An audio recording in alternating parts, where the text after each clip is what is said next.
अब तक अगर आप हमारे साथ जुड़े हैं तो आप समझ ही गए होंगे कि क्रेडिट कार्ड का ज़्यादा से ज़्यादा फ़ायदा कैसे उठाया जा सकता है। इतने फ़ायदे के बाद भी कुछ लोग कहते हैं कि उन्हें वापस चुकाने में मुश्किलों का सामना करना पड़ रहा है और कई बार उनकी कंप्लेन ये भी रहती है कि बैंक उनसे एनुअल फीस ज़्यादा चार्ज कर रहे हैं। तो ऐसे में क्या करना चाहिए? सबसे पहली चीज़ कि हमने शुरुआत में ही बताया था कि किसी भी कार्ड के चुनाव से पहले अच्छे से जांच पड़ताल आप सही ढंग से कर लीजिए और बैंक के टर्म्स एंड कंडीशन को ढंग से घोट कर पी जाइए।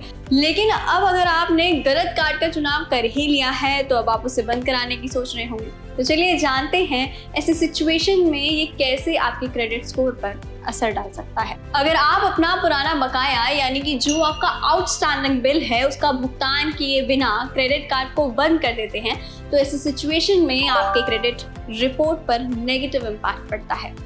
ये तो थी एक कंडीशन। अब अगर मान लीजिए कि आपने किसी कार्ड का इस्तेमाल 10 साल तक किया तो जाहिर सी बात है कि आपकी क्रेडिट हिस्ट्री स्ट्रॉन्ग हो गई होगी। लेकिन जैसे ही आप अपना क्रेडिट कार्ड कैंसिल करते हैं तो तुरंत ही आपकी क्रेडिट हिस्ट्री ड्रॉप होती है, जिसका असर सीधे आपके क्रेडिट स्कोर पर भी पड़ता है। अगर आप बहुत सारे कार्ड का इस्तेमाल कर रहे हैं और उसमें से किसी एक को अगर आप बंद कराना चाहते हैं तो ऐसे में आपकी क्रेडिट लिमिट ओवरऑल रिड्यूस होती है, जिसका असर आपके क्रेडिट यूटिलाइजेशन रेशियो पर पड़ता है, जो कि आपके क्रेडिट स्कोर पर भी असर डालता है।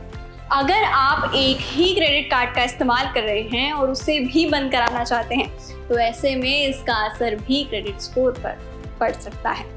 तो ये थी कुछ चीज़ें जिसे ध्यान में रखकर ही आपको क्रेडिट कार्ड कैंसिल कराने का फैसला लेना है। वैसे हमें देखते रहेंगे तो ऐसी नौबत कभी नहीं आएगी क्योंकि क्रेडिट कार्ड सही है।